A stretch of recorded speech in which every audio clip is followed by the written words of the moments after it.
Fear not, I know.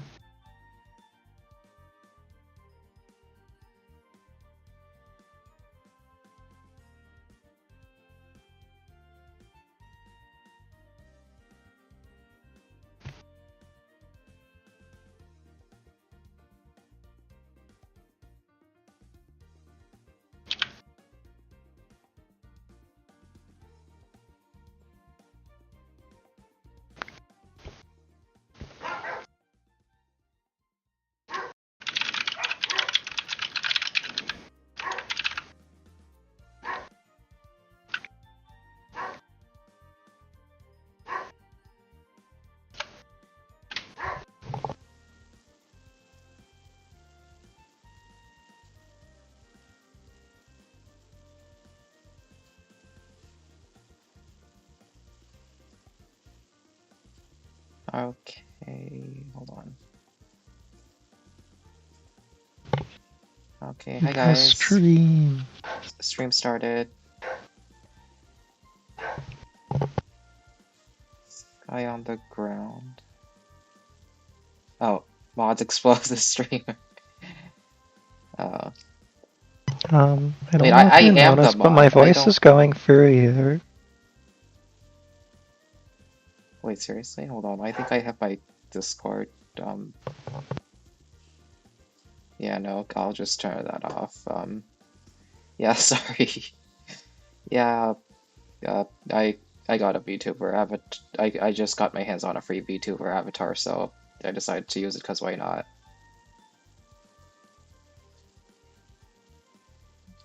Yes, yes, I am an anime character, senior. Saying, okay. Alright, so should we just get into the replays? Or just, alright, just browser, okay. Okay, so how do I scroll sideways on this? Hold on. Up there it is. Found it. Showdown replays for the draft league. Alright. So what was this first battle? Who's this first battle between? This was between Dre and Skyhops actually. Hi Skyhops, you're in the chat. These are your replays. Yep, that's you. I can't. Okay, hold on.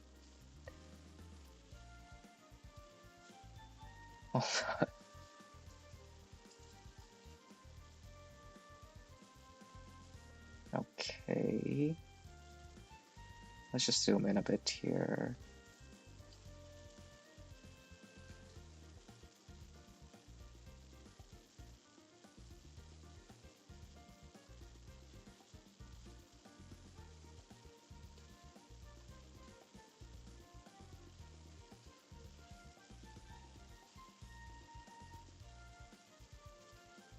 Alright, that should be fine. So let's just actually no, hold on. I am not prepared for this, am I? Where's the chat? Let's just good enough. Maybe I should make it smaller, but is this visible? Hey.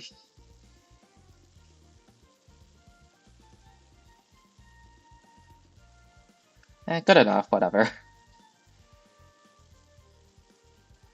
Alright, so right off the bat, we have on Skyhop's side, we have Espathra, Manaphy, Megalocario, Landorus Therian, Iron Bundle, and Breloom. Breloom is very threatening when past like Espathra Speed Boost, because it can just spore everything and beat everyone to death while they're asleep, basically. Lando T, just it's basically the same as in Smogon, just does everything, just an all-around good bond. Lucario, Mega Lucario, Skyhops is broken. Iron Bundle is also broken, I guess. Manaphy also passes boost, so. But on Dre's side, we have Mega Metagross, so another broken steel type. Slower than Mega Lucario, but a lot bulkier. Gandalf, Bellota, Buzzwole, Tapu Fini, and Rhyperior. Hold on. So let's start off with the. Okay, hold on. Let's start the replay. So Dre leads Rhyperior, and Skyhops leads Manaphy. This Rhyperior is a Terra captain, so like this like starting matchup might like seem like unfavorable for Dre, but as you can see here, it does Terra turn 1 out of that 4 times water weakness. The Manaphy goes for a Tail Glow here, which does make it very threatening. This Pothro wasn't introduced till Gen 7, so I mean, is that a correct statement? Because like technically speaking, it was not introduced until like it was not introduced before Gen 7. Like how is like the word until defined? Okay, let's move on. We're getting off track. But the Rhyperior immediately goes for a roar, predicting the tail glow. And this is the problem with like trying to set up in Battle Stadium singles, because if your opponent knows like exactly what you're doing, they can shut it down pretty easily. So this Manaphy gets shut down turn 1, and because of the roar, Spathra can't really like try to set up in front of this Rhyperior either. So it just goes for the protect to get the speed boost. Ray just goes for the stealth rock there, so wasted turn for Skyhops. Store power does nothing. Can't spoil the surprise. Okay. And Rhyperior goes for Earthquake, doing a good chunk. As Father does pass the boost to the Breloom, Skyhops has revealed all 3 of his spawns, and it comes in pretty safely, eating that Earthquake. Tapu Fini comes in to set up that Misty Terrain, which is very it's very annoying for that Breloom, because it can't do its job, which is to spore everything. But Fini is weak to grass, so Breloom could just decimate it here with Bullet Seed. But Dre reveals that he has indeed brought the Meta Metagross to take that Bullet Seed pretty easily. And the Bullet Seed actually is going to get 5 hits here, which actually lets Breloom chunk down Metagross quite a bit. Now here I thought this Breloom, here I think this Breloom is low to dice just because it got the 5 hit off. Yeah, it gets a freaking 5 hit. Metagross Mega Evolves, Breloom goes for a Technician Bulldoze. Not enough to knock out Metagross, but it is on 11%, so it's like effectively neutralized, because actually it's not effectively neutralized, it's still faster than everything else. And I doubt Esparthra's like store power is like even doing 11 to this thing, so well actually no, it's not faster, it's because of Seed Drop, right? Anyway, Psychic Swings is gonna knock out a Breloom, so Breloom unfortunately does not get to spore everything in game 1. Esparthra does come out, but Dre actually switches into Rhyperior as the Esparthra goes for a Calm Mind, terrestrializing to steal there.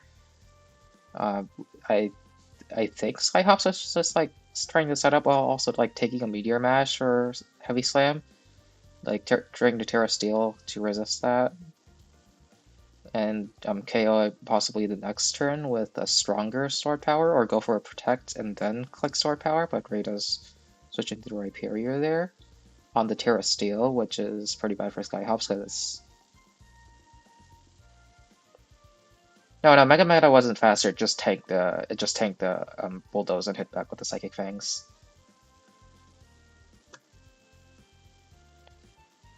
And yeah, I feel still a Steel stat. Heavy Slam probably just killed Esprothra even like through the resist, because it's fucking meta gross. But anyways, Esprothra goes for the crit stored power. It does only 62 to the Rhyperior.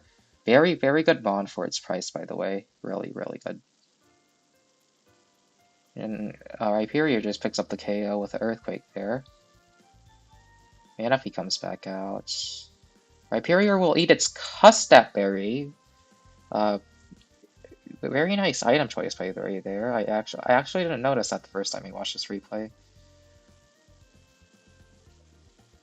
But yeah, very nice item choice. Custap, you can run Custap on a lot of mons, like slow Pokemons. Is it is the lag that bad? Oh wait, no, you're in VC, right?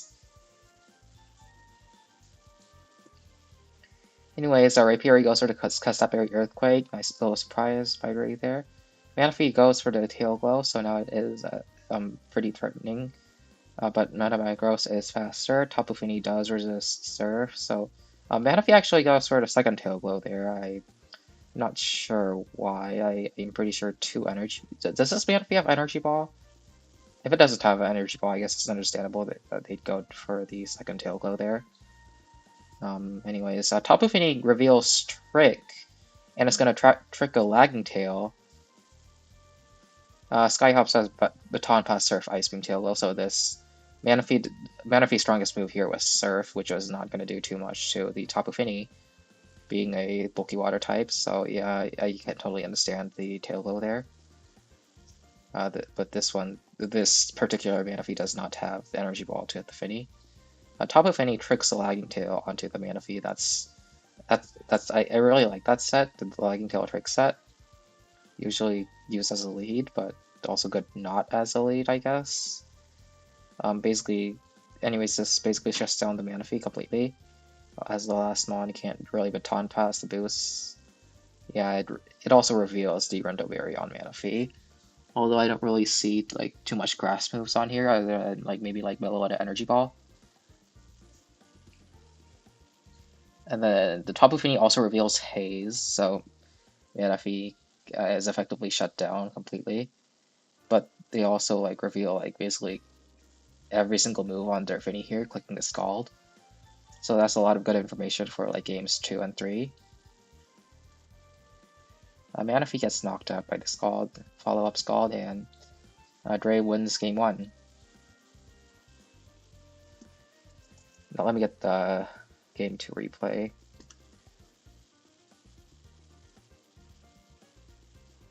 Game 2, game 2.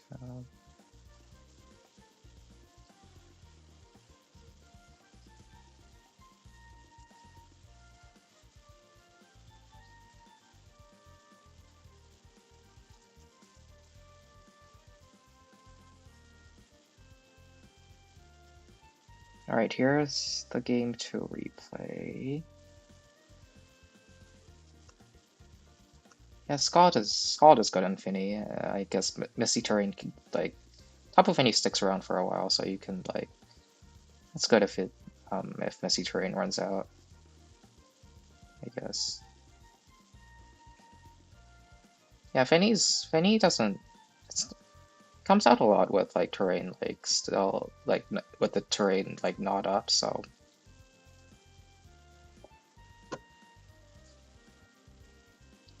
Anyway, game 2. Dre has the lead with winning game 1, so Skyhops does need to win both games here if he wants to win the sets. I think I see like Surf more on like Specs or like Scarf sets. Anyways, let's get on with game 2. Both players change up their leads here. Skyhops does bring Skyhops does bring the Espathra again, but Ray this time changes up his spawns, leading with Naganadel. I don't know how to pronounce that. Well, but anyway, Naganadel. Thank you. Skyhops has he'd overcorrect and not bring Fini or Rhyperior again. And let Espathra, and he did get that read correct. Nice read by Skyhops there, bold prediction. If you're enjoying the awesome content provided here, make sure to like and subscribe. Yes, please like and subscribe. Anyways, Dre does overcorrect, bringing the Uh, Naganadel here, and immediately switches out to the Metagross. That's an interesting play. You could have like clicked the move to do so. I guess it's like Terra Steel, so I can understand not wanting to click like Draco or like Sludge Wave there. And Metagross is basically like a hard counter to this as Father set until it like Baton passes out. So I can understand going for the Metagross play there. It does Terra Steel and goes for the Calm Mind. Gets a speed boost. And it is going to immediately Baton pass those boosts onto the Breloom, which comes in pretty easily on the Earthquake. Metagross Megas and clicks Bullet Punch. Not enough to kill. And Breloom does get the Spore off on the Metagross, so from here, Bulldoze is going to do a lot of damage. Dre switches into Buzzwole, and the Breloom does indeed go for Buzzwole. Not the Bulldoze on the Buzzwole, not Buzzwole takes next to nothing from that. And you like because like Buzzwole like pretty much like it can like usually take anything Breloom has to throw at it. But then Breloom reveals the Technician 4 times super effective Aerial Ace, KOing the Buzzwole.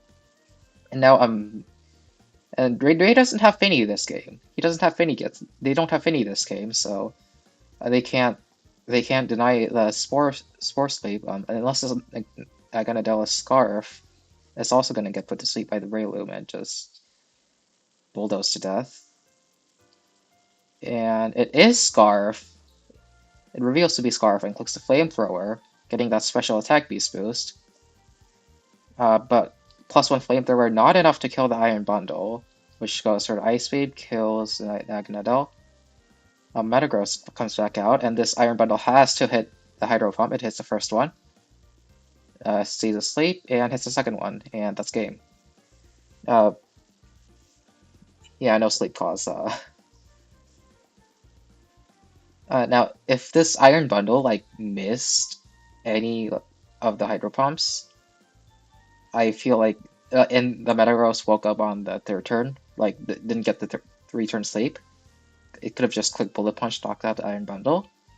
But if I remember correctly, this Iron Bundle is wide lens, so 88% accuracy Hydro Pump. So pretty good odds there with the sleep and the miss and all that. There's really no playing around the miss because you can't really hit the Metagross with Ice Beams.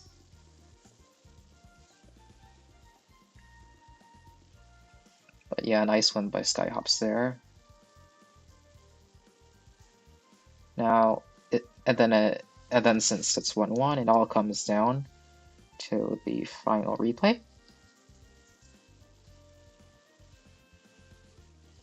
And here it is. Okay, let's get into it.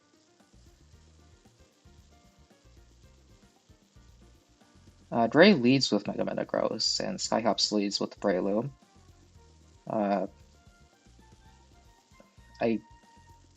If Dre brought Finny this time, Misty Terrain could also could help that shut down that Spore again.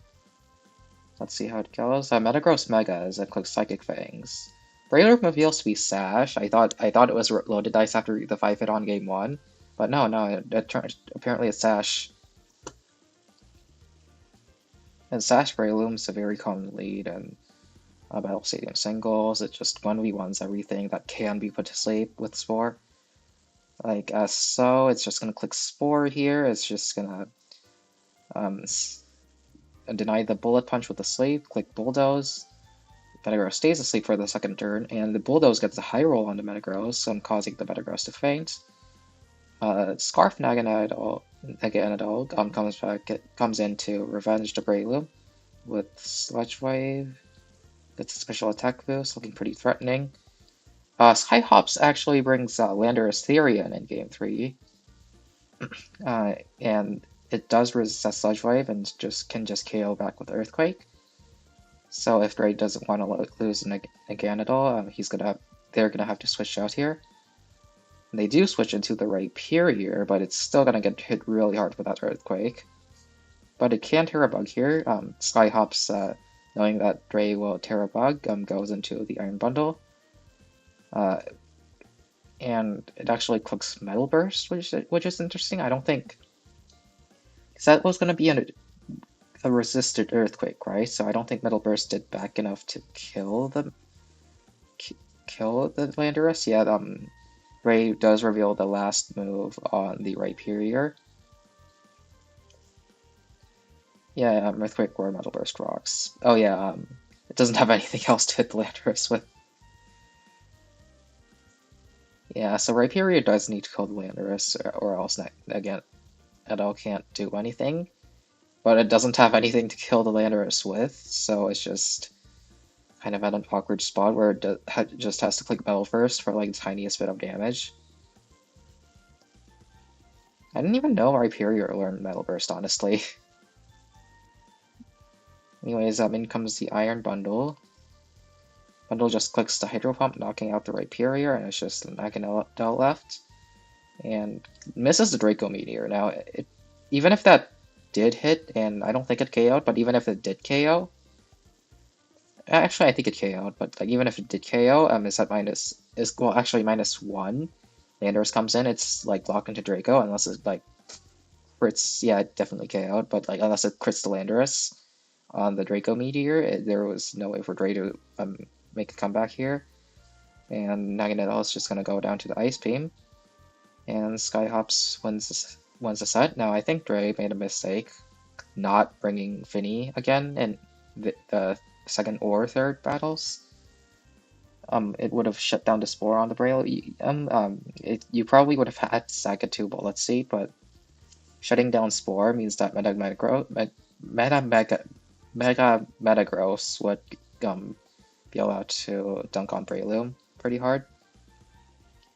Rhyperior, I think Rhyperior was brought after, like, the Skyhops like brought Baton Pass twice in a row. I'm predicting Dre to overcorrect, and uh, I don't know, it just didn't do very much in this battle. It definitely didn't work on the first one, but like second battle, maybe Dre could have brought it to Roar the Espathra. But the third battle, Skyhops didn't bring anything that was like very susceptible to the Rhyperior set, and it ended up doing basically nothing. Actually, let me check the set on the other Pokemon. Let's see. Chili Scarf, Citrus Berry, Milawada, Baton Pass Focus Plus, Combine Size Shock.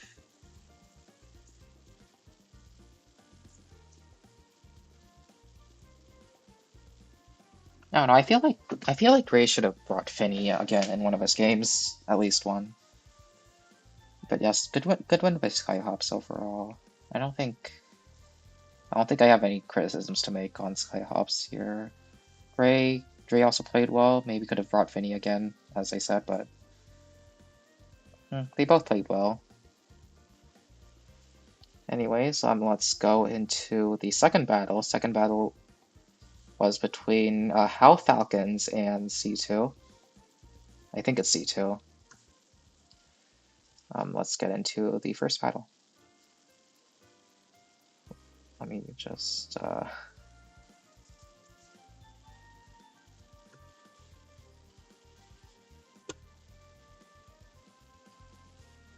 Alright, so Hal Falcons has some nice budget picks with the nice 9 points Porygon 2, Garganacl, Sylvia, and Corviknight, all pretty bulky Pokemon on the left side, and on the right side, he just has really fast offense with Roaring Moon and Mega Gengar.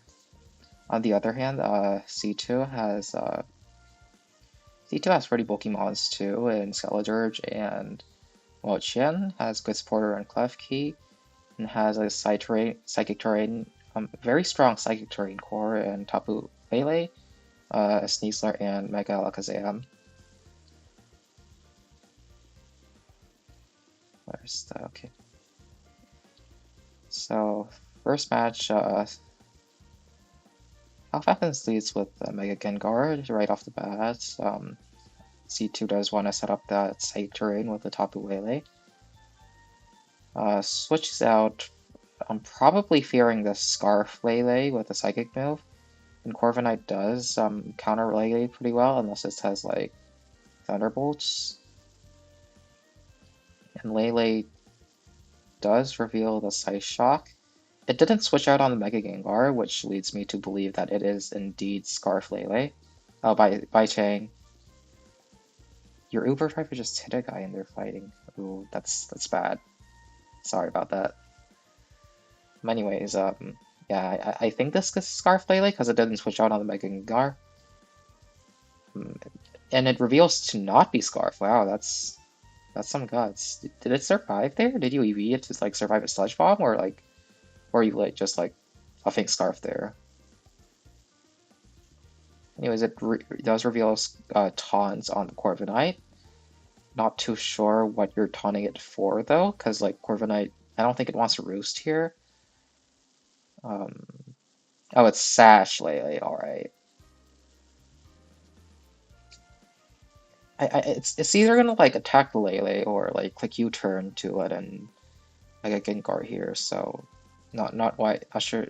I'm not I'm not sure what you were afraid of. Maybe you were afraid of like default to get rid of the Psychic Terrain, but you can just come in and like reset it later. Maybe. I don't know. I don't know. I'm not too sure about the taunt play there, but like I guess there's really not much you can like not much else you can really switch to in this position either. So yeah. Yeah, I mean, it's not a terrible play. Like, it's not. Lele doesn't really do much to Corviknight unless it has Thunderbolts. You don't really want to switch out here into any of your other bonds, so. Anyways, the Corviknight does go for a U-turn, letting it make a Gengar now that Halfakis knows that it's not Scarf. Knocks out the Lele with a Sludge Bomb, which no longer has its Focus Session attack. Sneasler hits the field and activates its Psychic Seed, activating its Unburden, making it faster than basically everything. Clicks Throat Chop on Mega Gengar, which is like the only way it actually has to hit Mega Gengar, unless it's like, I don't know. It needs a Dark move because can't hit it by fighting, resists Poison. Anyways, Throat Chop does a ton to this Mega Gengar, makes the Substitute fail. And Halfikins actually elects to save the Mega Gengar for later, and goes into the Corviknight, taking probably a second Throat Chop. Yeah, it doesn't do very much, reveals to be Rocky Helmet Corv. Steals our Swords Dances on the Corviknight, which is a pretty big mistake, I think, because I think the best play was just to get some damage off of close combat and die to Brave Bird, because, like, you have to fear the Brave Bird on Corviknight, because, like, even if you're wrong, you aren't going to get KO'd by, like, Body Press or U-turn, so you can just do whatever you want the next turn. But if the Corviknight does have Brave Bird, then you can't afford to Swords Dance in front of it, because you just die without doing anything. So I think the best play was to like close combat here, probably. I think. I might be wrong though. Don't take it with a grain of salt. But yeah, it does have Brave Bird, and it's gonna die, and Caesar will die to Brave Bird. Last mod is Mega Alakazam. So it's one of C2's like broken mods. So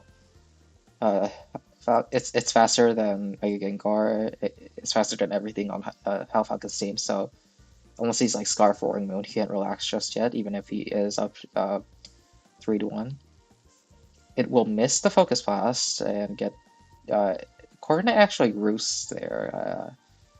Could have been better just going for the Brave Bird there just to get damage on this thing, but I don't know.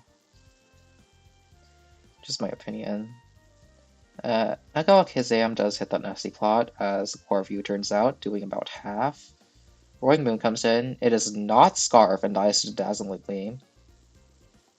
Corviknight comes back out, but this time the Focus Blast will connect and KO the Corviknight. And Mega Gengar is slower than Mega Alakazam, so it will just get finished off the Exhaling Force. A big comeback with the Mega Alakazam there. Very broken Mon. And Falcons will have to worry about the Okay, chat disconnected. What the heck? Hold on.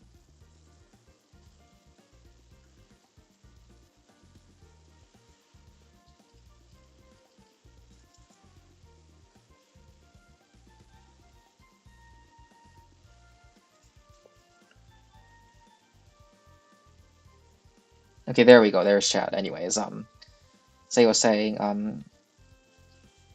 Half-Falcons will need a plan for that Galaxy M if he wants to make a comeback here.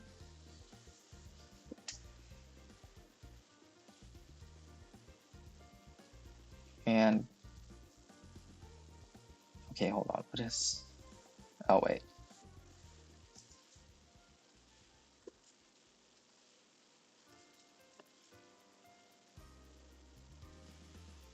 All right. So here's game two.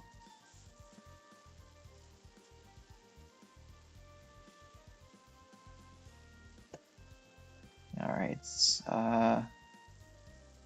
Skyhops changes the lead going with Roaring Moon, revealing that he has once again brought Moon. But C2 changes things up, bringing Wo Chen. And yep, hi Skyhops. Wait, did I say Skyhops? How Falcons leads with Roaring Moon. C2 leads with Wo Chen. Sorry, I don't know. um, uh, Wo Chen terrestrializes to Steel as the Roaring Moon goes for a Dragon Dance. Wo Chen clicks Leech Seed. Earthquake does a ton to this Wo Chen. I was not expecting him to do that much. Am I overestimating Wo Chan's bulk? Maybe. I don't know. Wo Chen will go for that Ruination though, doing quite a bit of damage to the Roaring Moon, combined with that Leech Seed. It's gonna protect to get some more Leech Seed damage off as it blocks the Earthquake. But now it just dies to the follow-up Earthquake as Protect fails, and it even crits. Crit mattered, I guess. Clefty goes for a Reflect in front of the Roaring Moon as it goes for Earthquake again. This time the crit actually matters because it wouldn't have killed without the Reflect. It would have gotten some more leashes damage off on this thing. Klefki could have maybe gone for like a Spike or a Light Screen. But no, it just dies to crit Earthquake, so pretty a bit lucky on Halfling's part. Knockoff does not too much onto the Skeledirge, as it knocks off Citrus Berry. We'll just go for the Slack off as Roaring Moon is now about to die to Leech Seed next turn. Moon clicks Earthquake again, Slack off by the Skeledirge. Porygon 2 comes in, reveals to be Trace. Trace is unaware. Gus gets it with a Will-O-Wisp. Clicks Shadow Ball, not doing too much. Alluring Voice comes from the Skeledirge. Do you not have Torch Song, or where's your Torch Song? Why would you click Alluring Voice there unless you don't have Torch Song? I don't know. Anyways, takes another Shadow Ball. Gets a special defense drop, which kind of funnily does not matter because the Porygon 2 traced unaware. Oh no, it's Torch Song on the Skeletors? That's kind of weird. Yeah, it traced unaware. But yeah, special defense drop does get ignored by the Shadow Ball there, but the Skeletors does go for the Slack off. Shadow Ball is still doing the same damage because unaware. Layering Voice to Shadow Ball. This is looking like a real long game here if both of these guys just keep recovering up. Yeah, this is gonna take a while, isn't it? But like Porygon 2 will eventually win the long run because yeah, C2 I think just gives up here, goes for the Layering Voice, and Shadow Ball. Oh, does not knock out the Skeletorch. But yeah, C2 just kind of gives up on the long game because like it's only doing 9 while the Porygon's doing like 30 back. So in the long run, Porygon 2 will win the battle.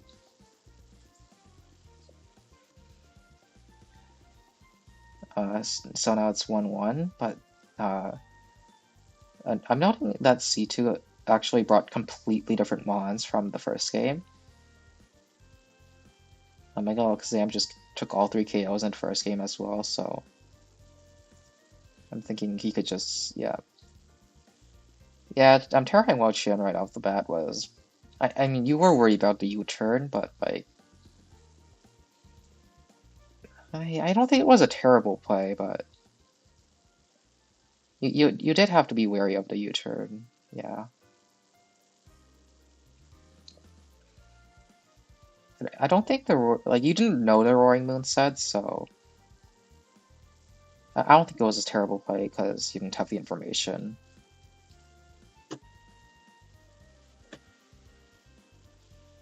And let's get into game 3.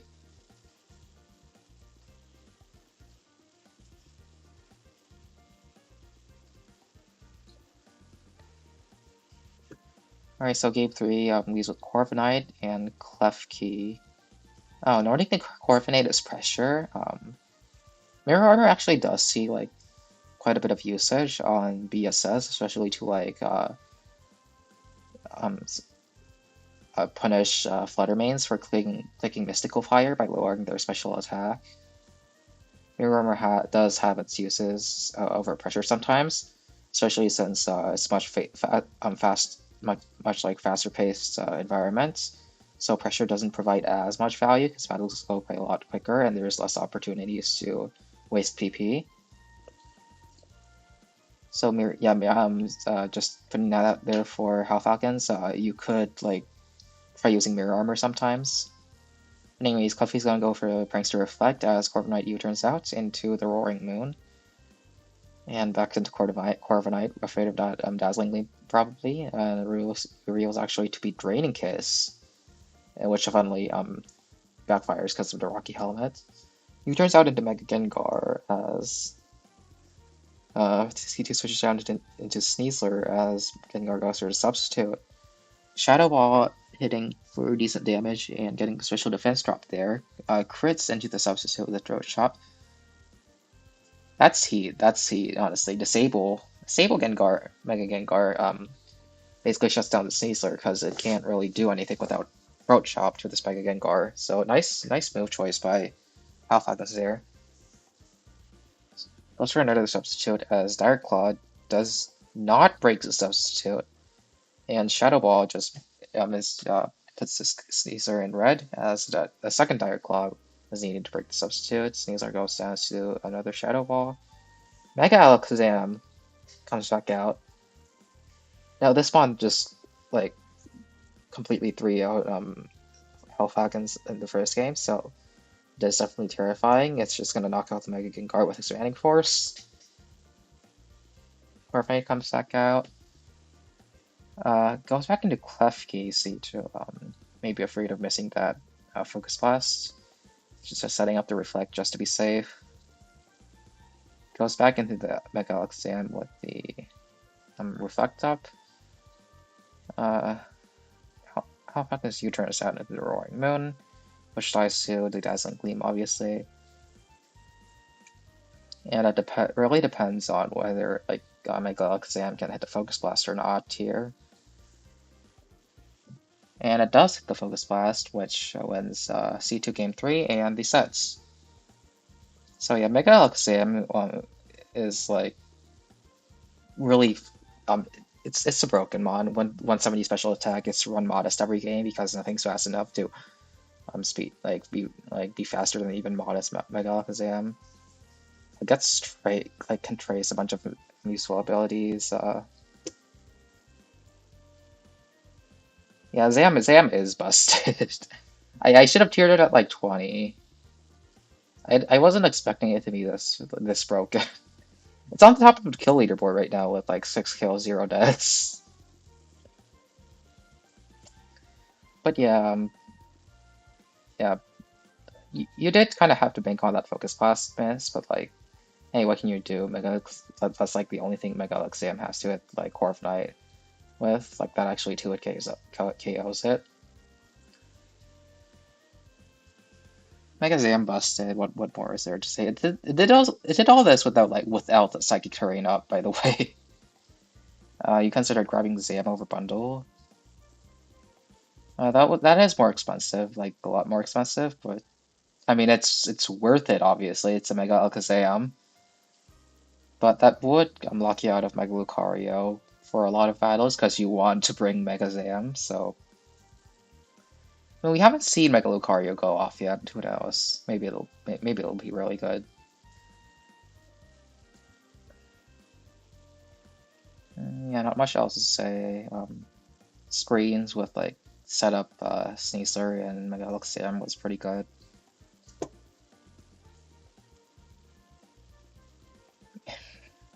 Okay, I actually do hope you use Mega Lucario because like it's actually tiered the same as the Mega Alakazam, which I maybe should haven't done, but honestly I should have tiered that like 18 maybe. I don't know. It's still a Mega Lucario. It's actually it's a good mod. Just click close combat.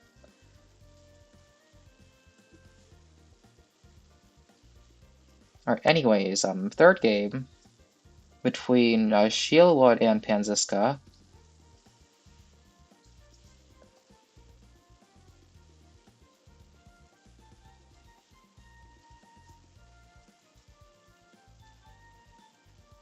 Here is game one. Shieldwood has a full-on Trick Room team, which isn't actually threatened by Ursaluna Moon, because like Melmetal's slower, Ursaluna is slower, Slowking is slower. I'm not sure about these two, but they're probably slower. Meanwhile, Panziska has Incineroar. She has Dragapult, Scizor, Primarina, Blood Moon, all good mons. Then there's Mesprit, which gets to revive a good mon, which with Healing Wish. And Mesprit can be good too. It's bulky. It can hit decently hard. It gets a bunch of moves. And Shieldwood leads off the Mimikyu as Dragapult is Panthesis lead. Mimikyu can just set up a Trick Room for free here using that disguise, as Dragapult does switch out into the Incineroar, fearing the Play Rough, I think. Incineroar shuts down Mimikyu pretty hard with Intimidate and its typing.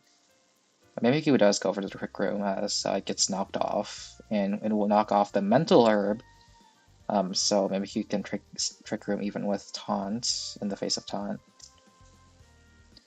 And Mimikyu goes for the Sword Stance there. Flare Blitz does 61 to his Mimikyu, as Play Rough actually does less than just a plus one. Play Rough did less than just a straight up Flare Blitz, which is kind of sad. Mimikyu goes for the Shadow Sneak, killing itself on the Rocky Helmet as Incineroar fails to knock off. Camera Up comes in, clicks the Earth Power, knocks the Incineroar out. But Trick Room does end here, and which is pretty bad for Shieldwood since she just like she just sent out her sweeper and Trick Room's already over. And Dragapult will come in, click the Scald, knocking out the Mega Camera Up in one hit, surprisingly. I thought it's a 4 times effective move, I guess. Dragapult does Terra Water here. And Ursaluna Terra both their Terra captains Terra. Dragapult will go for the Scald, which would have knocked. No, it doesn't actually. Why did it do so little? That's a Terra Water Scald. Is this like Salt-Vest Ursaluna or something? Is it not Flame Orb, or is it just like is Ursaluna just like that bulky?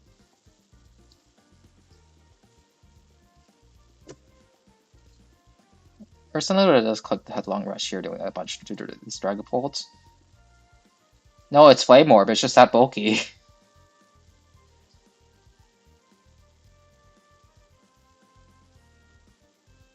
Wow, I thought Terra Water Scald would do more. Guess not. Scald does not pick up the KO. Gets KO'd by the Facade. But the Ursaluna is on red health. Scizor comes in. It's just gonna click Bullet Punch, and that's game one.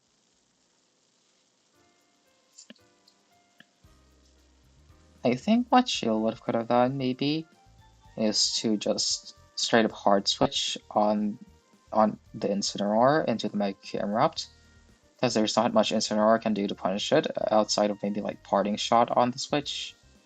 But then Panziska would have to predict the switch like in the first place, and if you click Parting Shot on Mimikyu, I guess you could just bring out Scizor, yeah. But I think it would have been better if she would have gotten out her Trick Room Sweepers earlier, before Trick Room just had one turn left.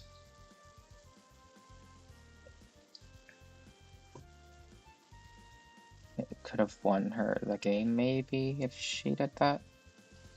Oh, but who knows? Panziska could have just outplayed that as well, maybe. Hindsight is 2020. Anyways, here's game 2. Shieldwood leading off with the Mimikyu again as Panziska switches it up, going into the Urson and a Blood Moon. Clicks Yawn on the Mimikyu as Mimikyu does once again click the turn 1 Trick Room. This time, Shieldwood switch out into the Ursaluna as the other Ursaluna goes for the Blood Moon, doing a huge chunk. Gets burned by the Flame Orb. Clicks a Terra Normal Facade here, but not before getting brought down to 1% with the Vacuum Wave. It does survive and knocks out the opposing Ursaluna with a Facade, but not before. But afterwards, does go down to the burn, which is unfortunate. Mimikyu comes in again, which is kind of surprising. I thought maybe she'd bring one of her Trick Room abusers in, but guess not.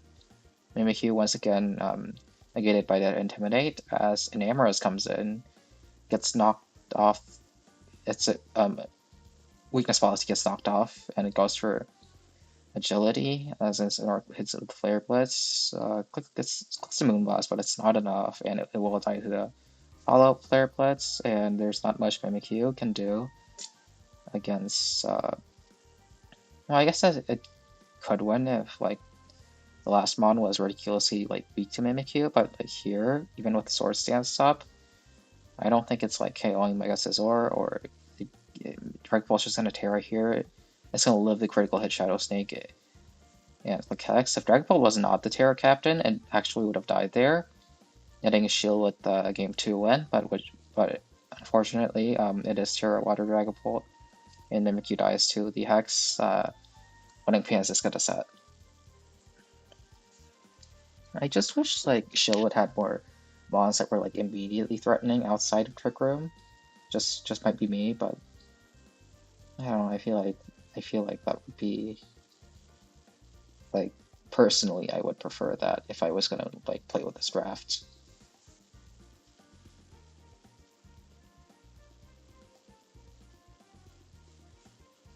Anyways, match 4 was between Lazy Peasy and CEO of Toxic Spikes. CEO of Girl Bosses. CEO of whatever you call her.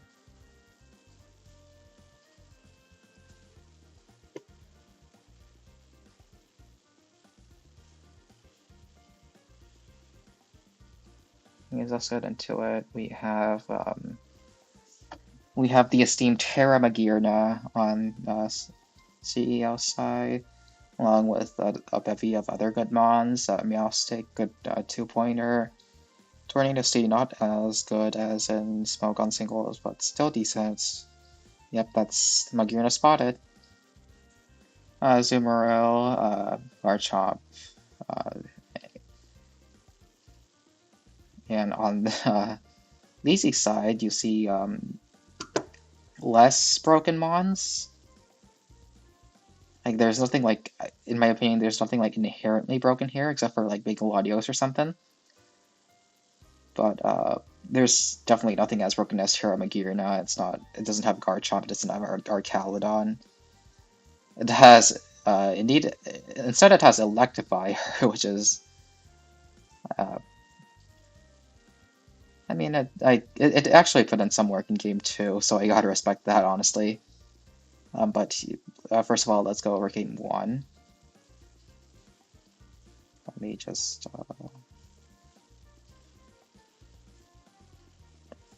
Lisi leads with the Duck Trio, aiming to trap whatever comes in as the lead, as our Caledon is the one that gets trapped, which is probably pretty good, considering it can just go down to Earthquakes.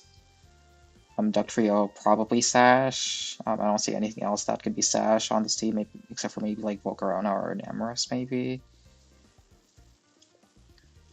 Duck Trio will just go for the Earthquake, hitting our Caledon for a large chunk of health, as the Archelon just Stealth Rocks. Duck also goes for its own Stealth Rock on turn 2. Noting this Archelon is not stamina, it is gonna be sturdy, because there's always just run a Stalwart here, but sturdy Archelon is still good, especially with Stealth Rock, since it's basically a free focus sash. You can activate Cust Up Berry with it. Anyways, it'll just go for the body press there and do a bunch of to the Duck Trio as it gets knocked out with another Earthquake. Magirna comes in. The esteemed Terra Magirna. I'm sorry. Let me just get a drink. I don't usually talk for a long period of time.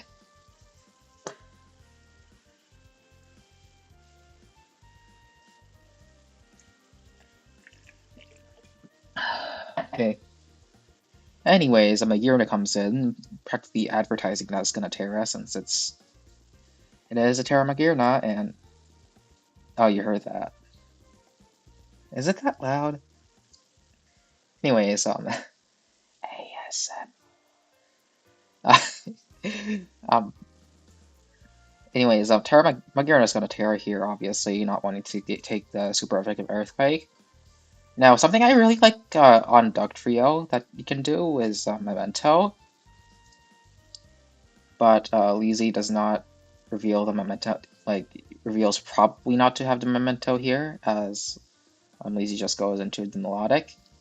As Magirna does indeed Terra and go for the Iron Defense, and Melodic reveals to be Flame or Marble Scale, which is pretty uncommon. Usually you don't want the Flame Orb ship outweighs the boost defense you get, but we'll see how it plays out. Immediate switch into a Azumarill there from a CEO.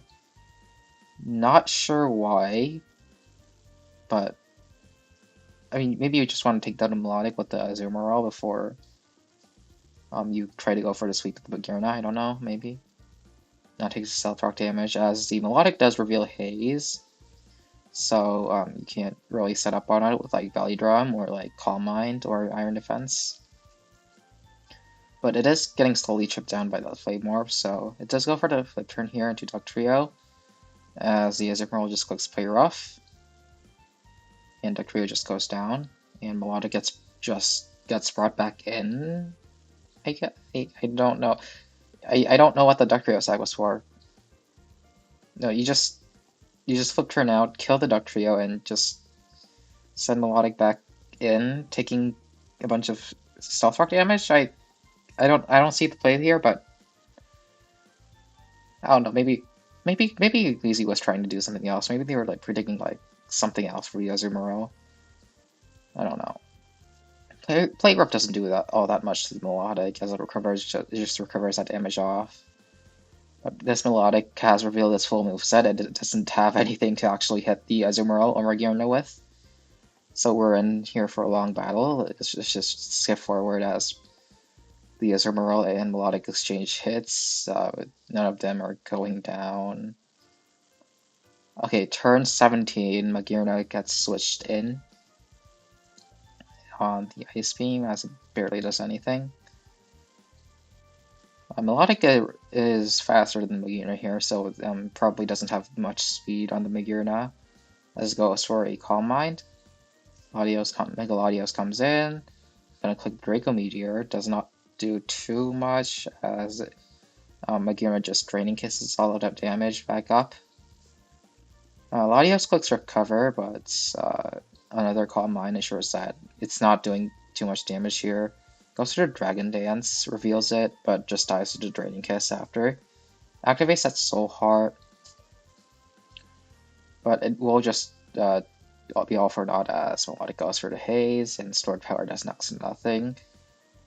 But this Melodic doesn't have any moves to hit like water types, so I'm pretty sure this is just CEO's win, because eventually Melodic's gonna run out of recovers because it's slowly getting chipped down by that Flame Orb. Magirna has leftovers and Draining Kiss to out heal the damage that Melodic can do. And plus there's just a whole Azumarill in the back. Not very healthy, but could take a few Ice Beams, stall for a few turns, take away some PP. Let's just skip forward a bit. Magirna goes for Calm Mind, and just knocks it out with Stored Power. Giving CEO the game 1 win. Now I feel like the Melodic should have brought like a move that could actually do damage. I don't know what that move would be, but I don't know. I feel like this is too passive. It does stop setup, but doesn't really do anything else. Like I don't know. I just feel like you couldn't damage Magirna down in time. You probably wanted you could probably like try like Toxic, but like if Magirna doesn't tear, that's gonna be useless. I'm just I think Magirna is the problem, honestly. It's not lazy that's the problem. It's just Magirna that's like too bulky, too it's too versatile with Terra. Maybe this was a mistake, but we'll see how the season plays out and if Magirna needs to be banned. Anyways, let's get into game 2.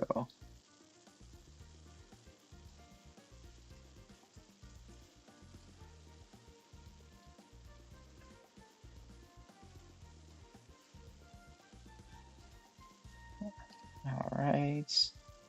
I should allow Z next season? Like Z moves? Like Z Magirna?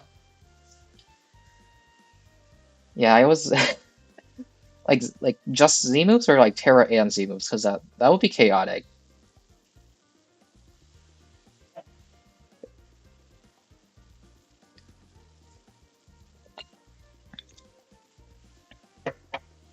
I'm assuming you like mean like both Z moves and Terra. That would be so so god. I was actually thinking of allowing I was actually considering like allowing like just Dynamax, like no Terra, but like just Dynamax next season, if there is a next season, but I don't know. We'll see. We'll see. You just want to click Oceanic Optra. Gets blocked by Soundproof. Wait, does it get blocked by Soundproof? Let me look it up. I know Klinger Soul Blaze gets blocked by Soundproof. This is sound move. It's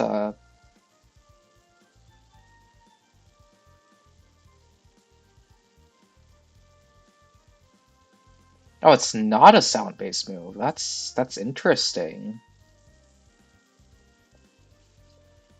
So Sparkling Aria is a sound-based move. Klangor's Soul Blaze is a sound-based move, but Oceanic Optra, interestingly, is not a sound-based move. That's actually I never knew that. That's weird.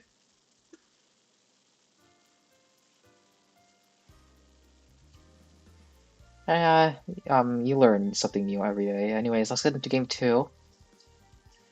Lazy is going to be the Micheladios as CEO reveals that they have brought that he has brought a Tornado Syria this time. Megas as in Ghost or Dragon Dance, it actually will be to be faster than Torn T. Must be very bulky, I guess. As it goes for the Icy Wind, lowering the speed boost Latios just got. Draco Meteor does around half. I think that's Assault Vest, or this Latios doesn't have very much special attack. Icy Wind does lower Latios' speed. Does not die to the follow-up U-turn, however, as Latios can click the recover there. Hits the Yazoo with an Earthquake, doing about half as it gets knocked out with a Play Rough, crits.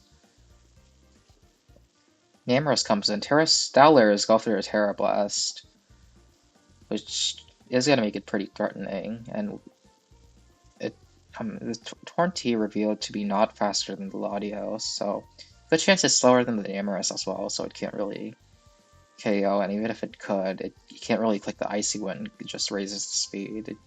A Hurricane probably doesn't one-hit KO. So Inarmar's looking very threatening right now. Magearna comes in, switches out to the Electivire. Not sure why.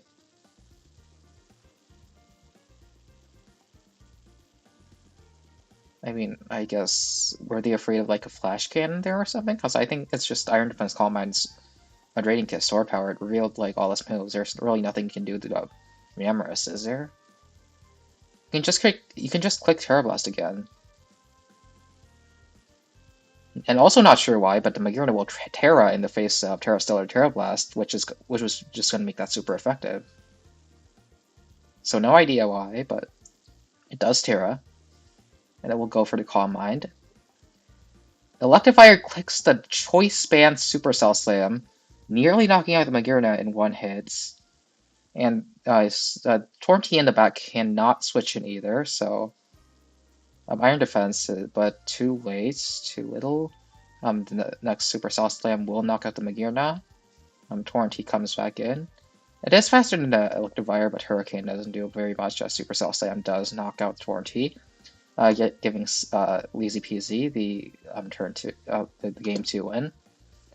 And now it all comes down to the final battle.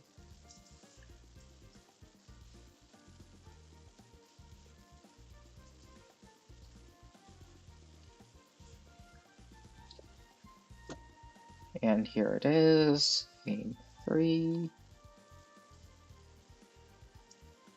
Lazy once again leads Duck Trio as Magearna is CEO's lead.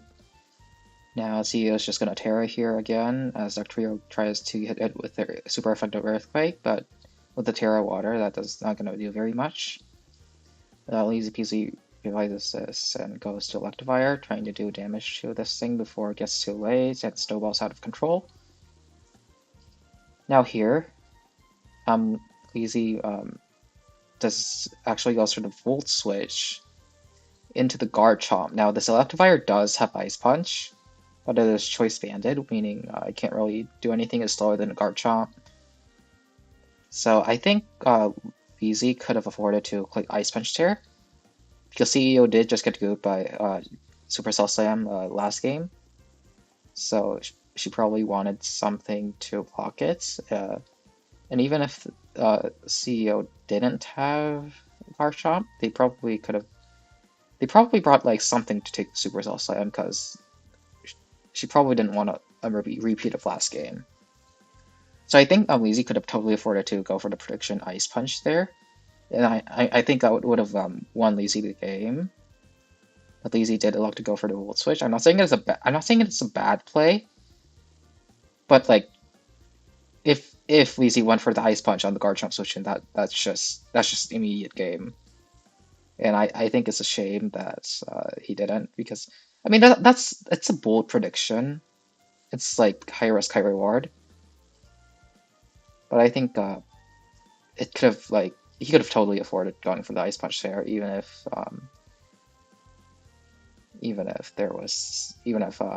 CEO did not go into the Garchomp.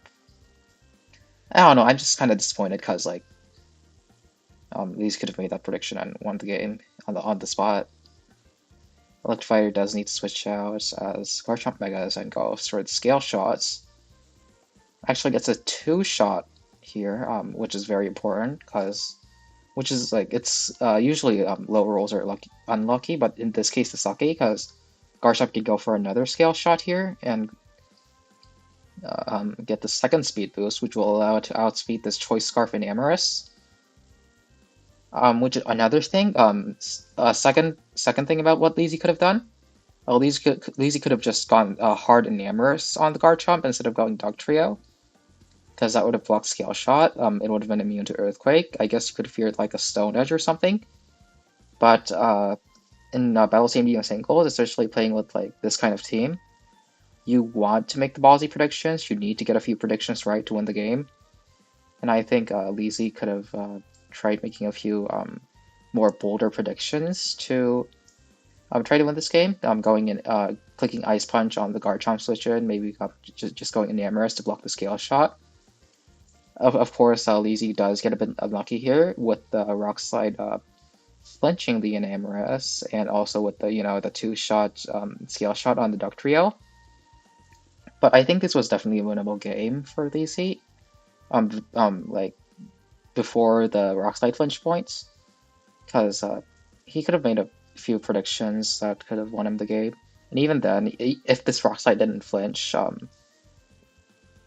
at least he could have just clicked Moonblast here, and Electivire could have come back out and just Supercell Slam whatever else was in the bag of Terrawater Magearna, maybe like Corn or Azumarill. But yeah, Rock Slide Flinch, very unlucky for Lazy. I'm not saying Lazy played bad. Lazy was in a winning position here, because the Garchomp was not Stone Edge, it was Rock Slide. But unfortunately, the Namorous did get flinched, denying Lazy the Moonblast KO, and it'll just go down here. Lucky Fire comes back out trying to Ice Punch, but just gets outsped and loses to Earthquake, losing Lazy the game. Let me check the Enamorous set actually. Oh no, it's actually choice specs actually. So the 2-hit didn't matter, I guess. But yeah, even like it would have outsped the Garchomp without any speed boost, so I think yeah, if Lizzie went Enamorous on the scale shot, Lizzie probably won this game. I don't know, I think it's just like such a shame that Lizzie could have won this game with a few bold predictions, but it ended up like being like this. I don't know. I mean, I'm not rooting for Lizzie. I'm not like showing like I'm not like saying that like I want one player to win over the other, but I'm just saying there were opportunities for the win here that Lizzie just failed to make the ballsy predictions for, and I just would have liked to see I just would have liked to see like a few like good moments with predictions here, I guess. Anyways, this does mean Lizzie loses week 1. Anyways, the next battle is between a Hamburger and Jozar.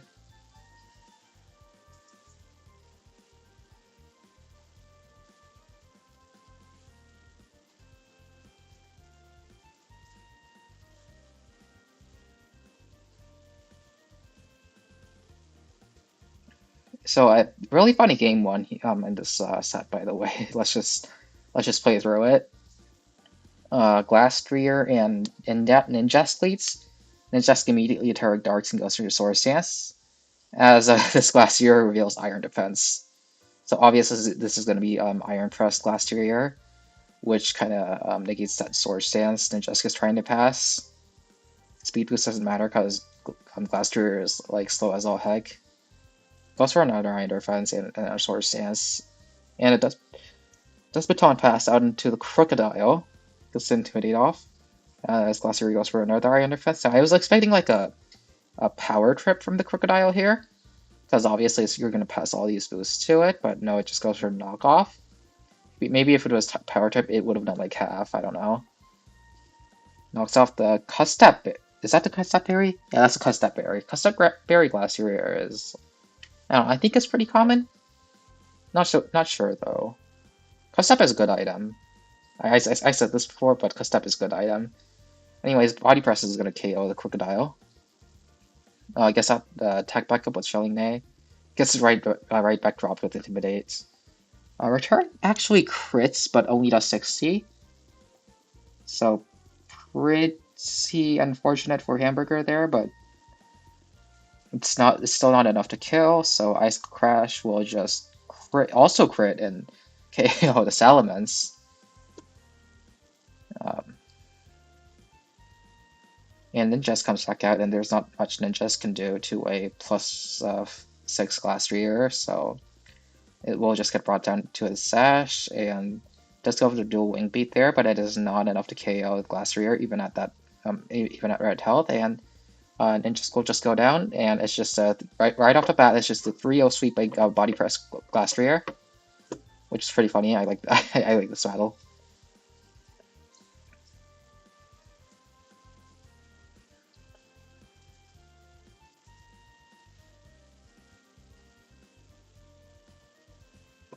and this is gonna be game 2. So both players changed their leads, leading off with Salamence and Raging Bolts. Jozar goes Coco as Bolt clicks Thunderclap, maybe fearing the outrage from the Mega Salamence, and just trying to get off a bit of damage before it dies, but apparently this Mega Salamence probably doesn't type outrage, just otherwise it would have probably just clicked it there.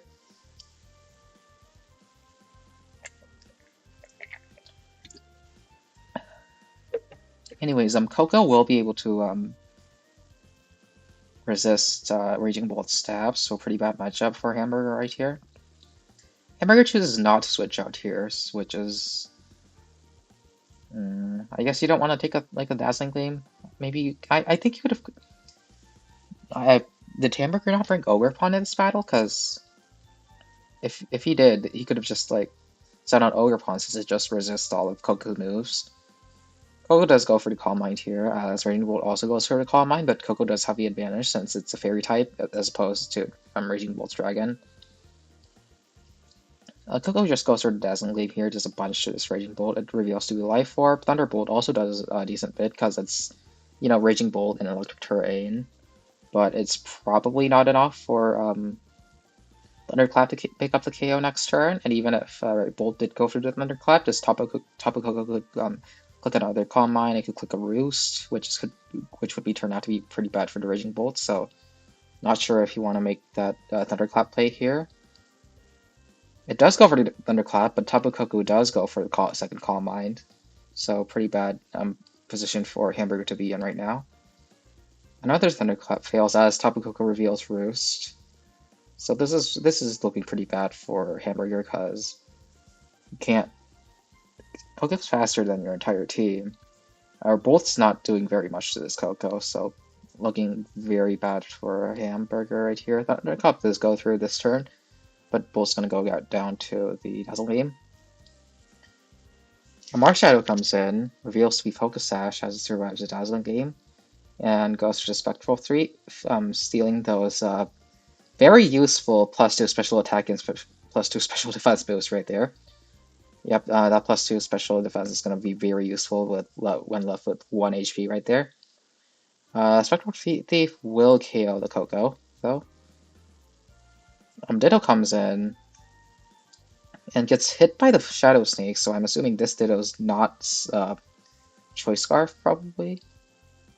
But no, it actually just went for the Spectral Thief, so maybe it is Scarf and just decided to take the Shadow Snake and go for the Spectral Thief instead, just locking itself into the stronger move. It does go for another Spectral Thief. It does about half to the Ogre Pawn as it clicks Trailblaze. But the last spawn is going to be Mega Salamence, and Ogre Pawn can't really OHKO the Mega Salamence, especially with the Intimidates. Yeah, it's not going to be able to pick up the KO as Mega Salamence does go for the Earthquake and knocks out the Ogre Pawn. So game 2 does go to Jozar, comes down to last game again.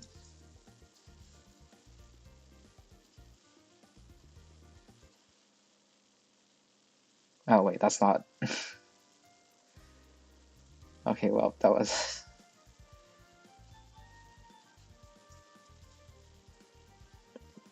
Anyways, last game for this set. Hamburger switches things up and leads full beat here. Jozar retains his lead from game 2 with Mega Salamence. Stays in, takes the Thunder Wave, is paralyzed turn 1, Volbeat putting in work for a 1-pointer. Another Thunder Wave as Hamburger predicts a switch out, but the Mega Salamence stays in and goes for a Dragon Dance.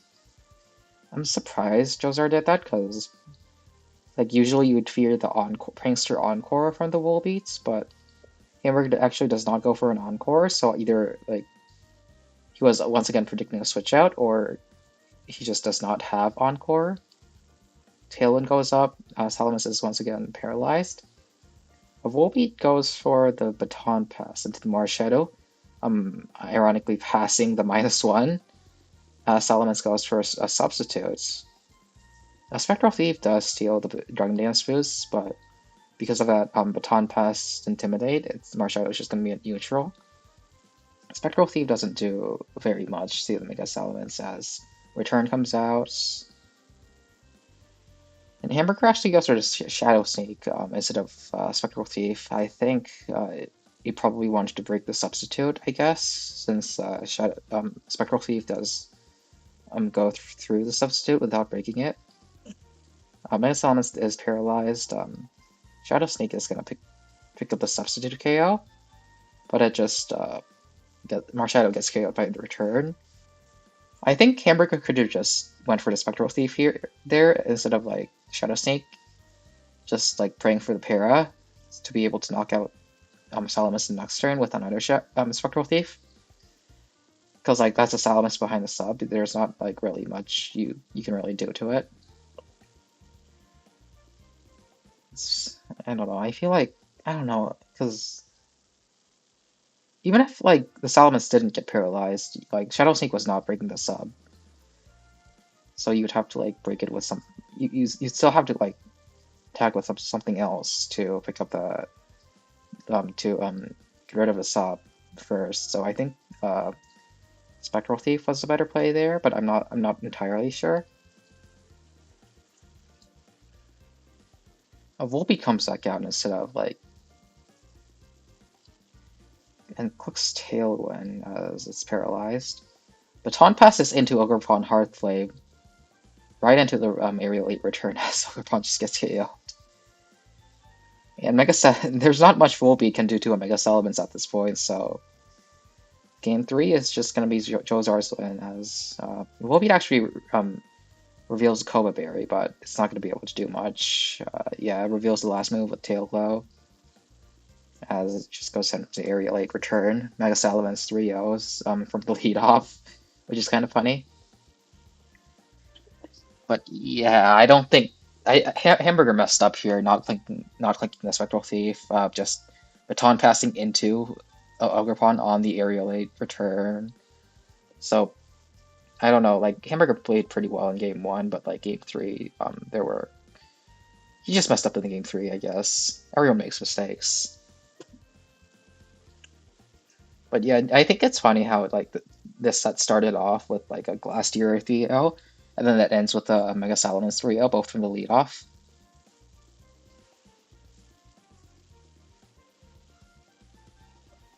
Anyways, next matchup was Malkrathra versus Matthias. So let's see the game 1.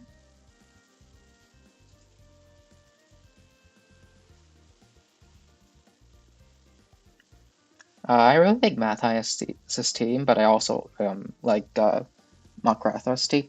I don't know. They have good teams, mostly because like one has a Shampoo and the other has a Flutter main. But yeah, let's just get into game 1. Malkrathra's going to lead off with the Gouging Fire as Chandler comes out. Chandler immediately goes for the Curse, just wants to chip down the Gouging Fire, I guess. As Fire just goes for a Dragon Dance, putting into a pretty threatening position. Not boost her energy because Fluttermane wants to boost her energy, but still very threatening without booster energy. Latias comes in, but just gets hit back, just gets KO'd by Scale Shot there. Personally, I think you were fine just staying in with the Chandelure and going for like Shadow Ball, because like you don't. It's probably going for the Dragon move, right? Chandelure's at half. I guess you could have like predicted like Earthquake or something and gone to the Latias, but I don't know. That's like you're risking your Latias to quite a like getting hit by a Dragon move there. Chandelure was already at half, so I think it would have been fine to sack the Chandelure. Unless like you didn't really have anything else for the Celesteela.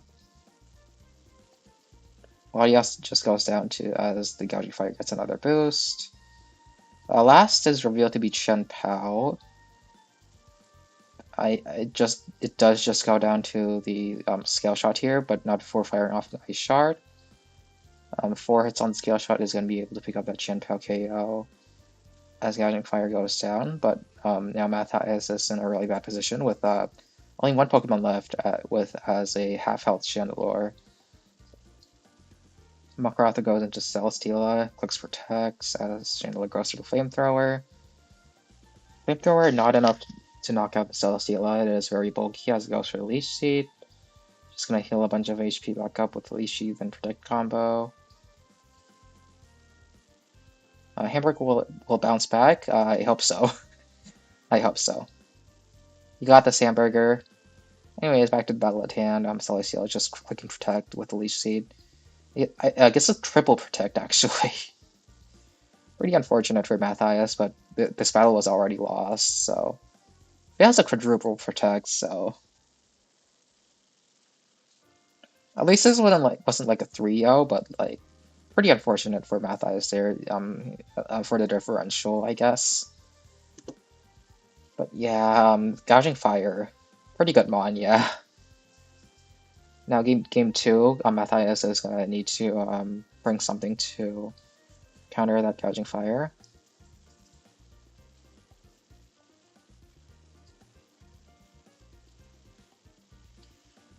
And both players switch up their leads, but it's still in Makrotha's favor because it's Clodsire versus Nihilego, which is 4 times ground weak, doesn't have anything to hit the Clodsire with except Earth Power, I guess. It's still not doing very much because Clodsire is just so especially bulky. So they do switch out into Latias as Clodsire sets up Stealth Rocks. Latias goes for a Psyshock just shy of the KO. Matthias actually wanted Latios over Mega Latios. So if this was actually a Mega Latios, it would have picked up the KO there. But it doesn't, it's just gonna get toxic. Goes for the Calm Mind. Not sure why. Maybe like for maybe setting up for the next mon. Maybe predicting a switch out. But I don't. There's not really much reason to preserve Clodsire at that range, so I think straight up Psyshock was better, but who knows. Clodsire just does recover there, but the next Psyshock will be enough to pick up the KO, and Matthias does go for it. Clodsire goes down. Fluttermane comes out, activates the Photosynthesis Speed Boost. Goes to the Terra Fairy Moonblast, which does knock out the plus Latias even at +1. Goes to the Psyshock, which not only actually lives, which is kind of surprising with its paper thin physical defense, but Fluttermane also lives the Sludge Ray from the Nihilego. So this is looking pretty bad for Matthias since, well, there's a Terra Fluttermane on the loose. It's knocked out by the Moonblast, and Shen Pao does come in, although its sash is broken by the rocks. It is going to be able to finish off the Fluttermane with an Ice Shard. But last is Mega Glade, and this Shen Pao gets like a Icicle Crash flinch. It's just going to get knocked out by the Glade. And it doesn't even go for the Icicle Crash, it goes for the Crunch. And it's just going to go down in close combat, unfortunately, because its sash is broken by the Stealth Rock, which was pretty important, I guess. I don't know. This is going to end up being Malcrothra's win for the sets. Let me check the Chen Pao set. Did it not have Ice Crash? No, it was Quench Ice Spinner. It was Ice Spinner. I guess that's more honorable. You're not going for the flinches. You're trying to win with skill. I respect that. I respect that. But yeah, if that was Ice Crash, well, I guess it could have missed also, but it could have also flinched. So could have put the game down to luck, I guess.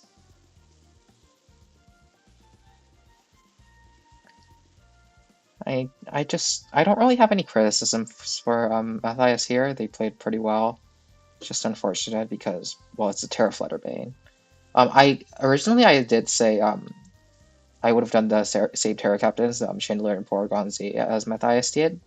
But here, I think Terra Gen Pao would have actually been better because it would have saved Matthias from losing to the Mega Glade. It could have been like Terra Ghost or Terra Fairy to live the close combat and KO back with like an ice shard. It could have been like Terra Psychic as well to also resist Psychic in case Makrotha wanted to predict that.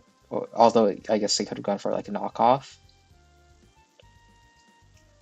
But yeah, I think maybe now, not like now, I'm actually considering is Terra Chin Pao just straight up better than Terra Chandelure and Porygon Z? And I think it's something for Matthias to also consider going into the future. Maybe you want to trade the Terra Captains for Terra Chen Pao. I'm not saying it's like necessarily better. I still think Terra Porygon Z and Chandelure are still very good.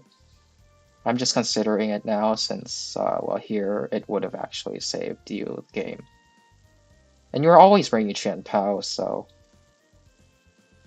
like you're always gonna have something to Terra if things get out of hand. So maybe it could be good. I don't know. Anyways, game 7. Roy Yamaha versus Wildcat.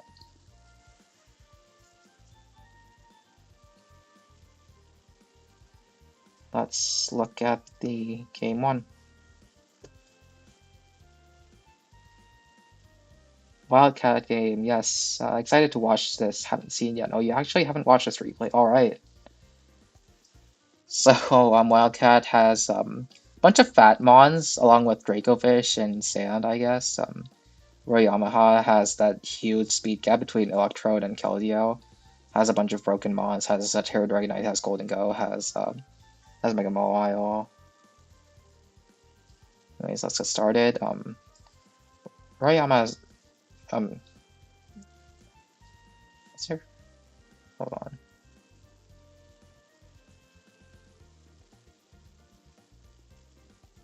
Yeah, Telly's lead. I'll just call her Telly. Telly's lead is going to be the Electrode, while Wildcat does lead with the Powdon. Powdon's a pretty generic lead. It just clicks rocks. It clicks Yawn. It clicks Whirlwind until like something gets put to sleep, and it's very good at doing that. Or at least it was before Ting Lu came by. But it has a few advantages over Ting Lu.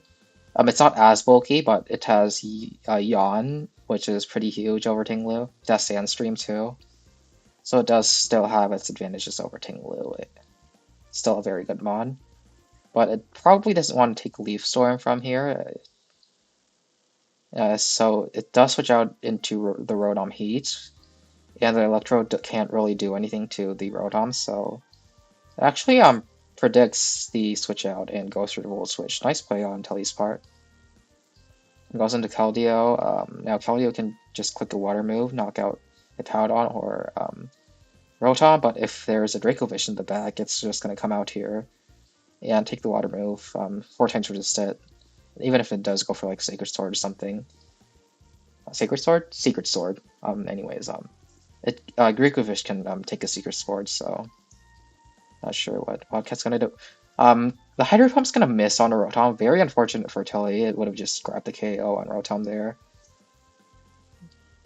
And Volswish is importantly going to do a ton to this Keldeo. Now it's in range of Fish's Run from Dracovish, which is pretty unfortunate. Because like if Tilly just hit the Hydro Pump there, it would have been like in a great position. Keldeo still at almost full health. Rotom's gone. Powdon can't come in, and Dracovish, even if it does come in, it's just going to take a bunch of health from Secret Sword. And can't KO the Keldeo in one hit with even Vicious Run. But now Keldeo is in range of, well, almost any attack. Rotom's still alive. Wildcat's not going to go into Powdon. And Wildcat does reveal that he brought the Dracovish here. And Fish's Friend is going to KO the Keldeo. Unfortunately, it reveals to play Life Orb. Dragon Rush is actually going to hit the Electrode and also KO that as well. Rocky Helmet does a bit, but that's not enough. And last is Golden Go, which also goes down to the Life Orb Fish's Friend. So pretty unfortunate that Tilly missed a Hydro Pump on the Rotom there, because then she wouldn't have had to take the Volt Switch. Dracovish couldn't have come in and taken the KO with Fish's Friend. But yeah, pretty unfortunate. The Hydro Pump miss. We'll need a lot of luck if Tully wants to come back in game two.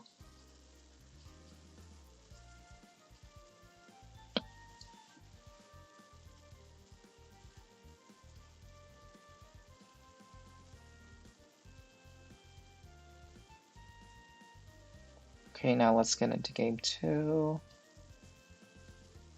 Tully leads with Gilmora, as both players lead with Pokemon they didn't bring before. Tully with Gilmora and Wildcat with Clefable.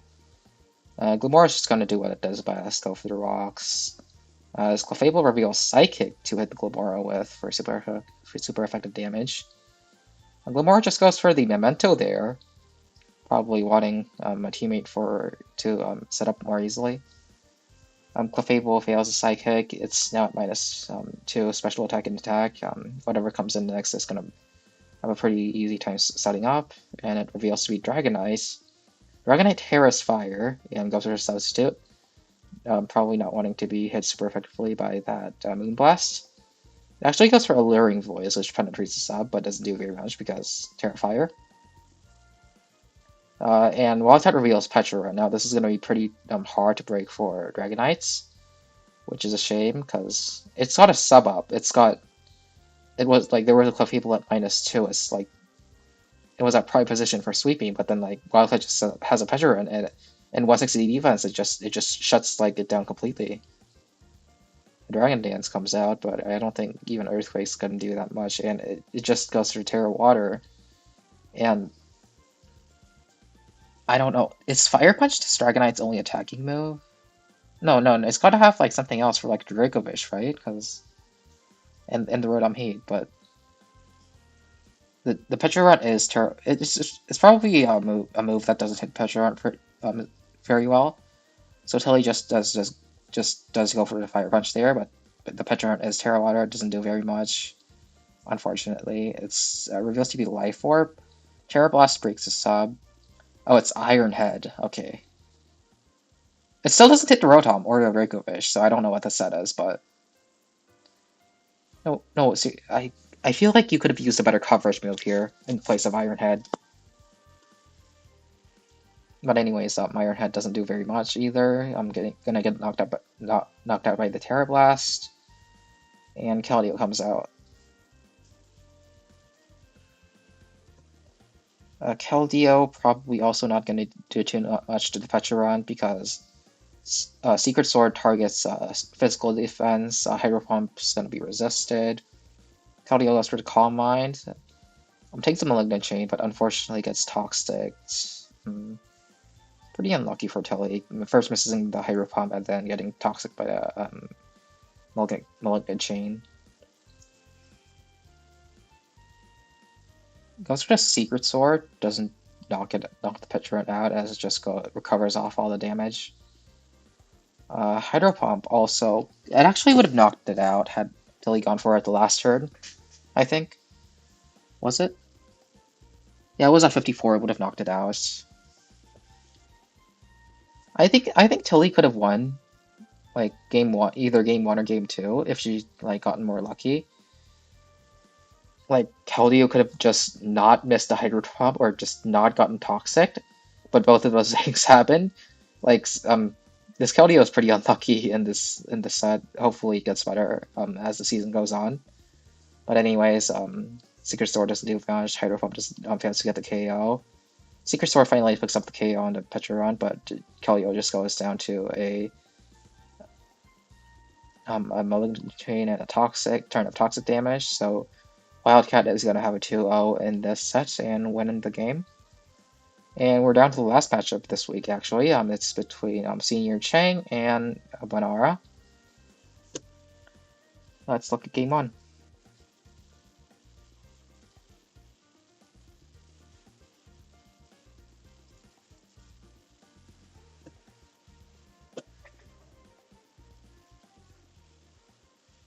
Yep, Banara game. Alright, let's get started with this. Banara does have Dondozo into Excalibur and Iron Boulder. So, pretty good matchup for Dondozo here, especially if the Mega Blaziken is physical. Anyways, let's get started. Pheromosa lead off. Awesome shiny, by the way. Pheromosa's got to be like one of the best shinies. But anyways, Senior Train leads off with Blaziken, the Mega Blaziken. As it Megas, Bonara immediately goes on to the Dondozo. As it reveals Endure, I think I think like you could have just gone for the attack there, since I don't think Pheromosa knocks out like Blaziken with what like one hit unless it's like banded close combat or like Specs Focus Blast, but maybe Cheng was just playing it safe, I guess, in case it was like banded close combat. It's not a bad play, I guess.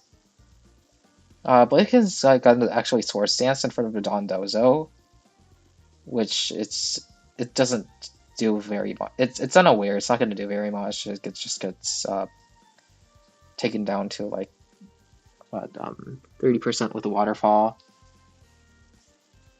Once again, clicks the Endure. Probably going to be reversal here after the waterfall.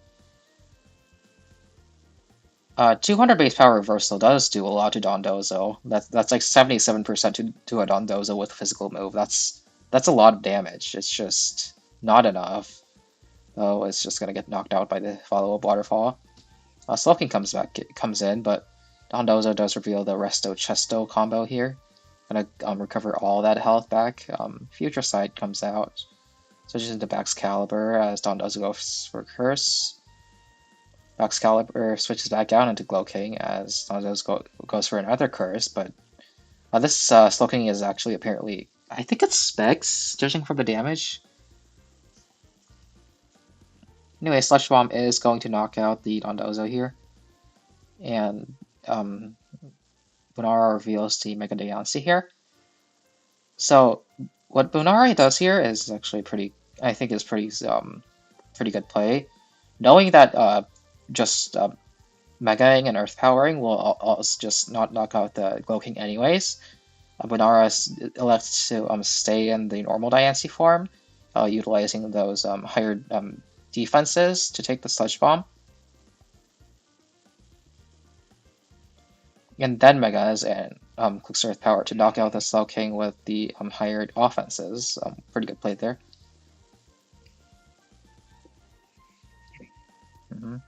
Anyways, Baxcalibur comes in just to die to the Moonblast, so Bonara does win game 1 pretty easily.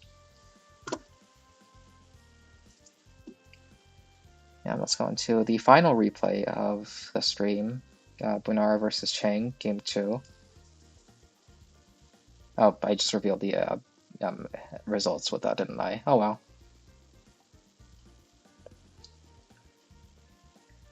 Bonara leads off with Pheromosa again, as Chang changes his lead to Glowking.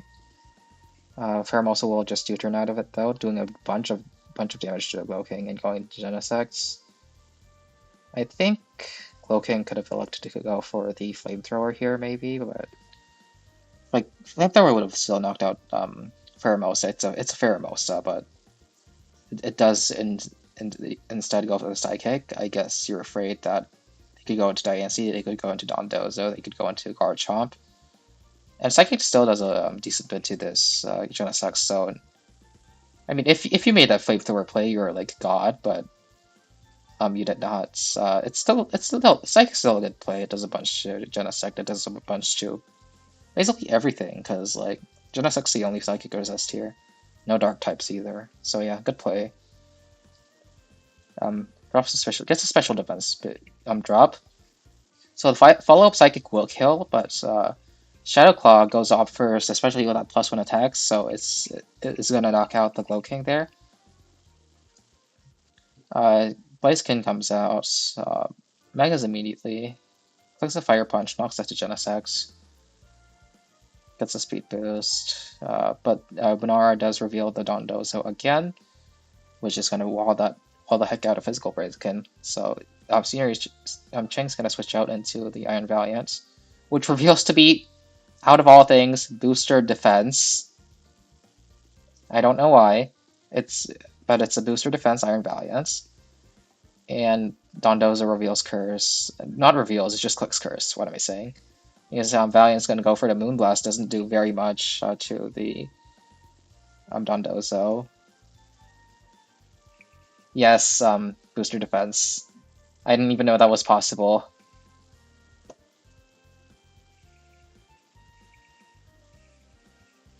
Anyways, Waterfall does like a 26, which is it's booster defense. You're not going to be doing very much, I guess. But Moonblast also doesn't do very much to this Dondozo back. Is that max special defense? I think it might be max special defense. Anyway, Moonblast not going to be doing too much. It's not going to pick up the 3 hit KO, but it will force the Dondozo to rest here. I kind of find it funny because like booster defense, right? You can't ignore it with unaware. Unaware, you can't ignore it with unaware. So Dondozo is actually going to be doing less damage to this Iron Valiant. Anyways, rest of Chesto goes off. Valiant clicks Moonblast again. Its attack and speed are both capped at 305 to achieve booster defense. What does it do with this? I have no idea. I mean, it's taking less damage from Dondozo, so it's like maybe working, I guess. Moonblast still not gonna be able to pick up the 3-hit KO. Valiant goes for a Destiny Bond here, but Dondozo doesn't really have anything else to do here. But it does it's really hard to punish the rest here. You can't really KO it with a Moonblast, and now the surprise factor of Destiny Bond is caught. So pretty bad turn for Chang here because he reveals Destiny Bond. The Dondozo doesn't even go for the kill; it just clicks rest. Because Winara needs it for the Mega Blaziken since her last is Pheromosa. So she definitely needs to keep this Dondozo around, but so like if Iron Valiant can just knock out this Dondozo, it would be game over because Blaziken can just come in and KO the Pheromosa, but like knocking out the Dondozo is like a tall order at this point. Goes for Moonblast, goes for Moonblast. Pheromosa actually comes in on the Iron Valiants. I think it's was just trying to take the Moonblast with the Focus Sash and then KO back with like an attack, but Iron Valiant actually goes for Destiny Bond here, thinking which is going to be no problem as Pheromosa does go for the Poison Jab here, knocking out the Iron Valiant, going for the 1-for-1 trade. But this is heavily in Bunara's favor since her last is going to be Dondozo, which can just wall the heck out of Mega Blaziken. Dondozo is just going to go for another rest, and there's nothing Blaziken can do to Dondozo at this point. It's revealed all those moves. It's revealed Fire Punch, Reversal, Endure, and Sword Stance. And Sword Stance doesn't do anything because of Unaware. Fire Punch doesn't do anything because it's a Dondozo and it's resisted. Reversal doesn't do anything because the Blaziken's at full health, and Endure doesn't do anything because it's Endure. So just a matter of time. It just keeps going for the curse. Blaziken just forces it up to full and just because there's nothing else to do for a senior Chunk to do here really. Just goes for the Fire Punch over and over. But fighting Lost Battle and the Waterfall will take the KO on the Blaziken, netting Bonar the win.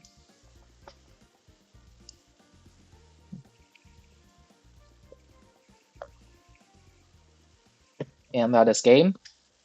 I really think Chang should have brought Zapdos after what happened in game 1 because he just straight up lost to Dondozo. This Zapdos, from the pace, Chang said, the Zapdos was a Volt Switch, Heatwave, Hurricane, and Roost. No Thunderbolt means it needs to try to KO Dondozo with like Hurricane and Volt Switch. But like it was still his best Dondozo answer because, well, like I guess Glow King was a decent one, but like Zapdos was Funky Helmet. It was like it could hit it with like Hurricane, it could hit with Super Effective with Volt Switch.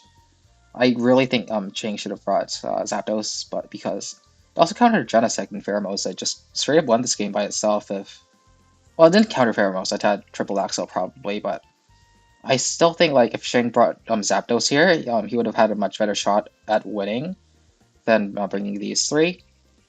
I don't know what you were cooking with. I don't. Zapdos, I remember your jealous sucks. Anyways, it was probably a better bring than, Booster Energy Defense Iron Valiance here, but, I mean, that was some cookie. I'm not sure. Maybe it'll work one day. Who knows? Yeah, but, like, I really think you should have brought Zapdos here, dude. Anyways, that's actually all the games for today. Yeah, that's all the games. So, see you around, guys. Bye bye.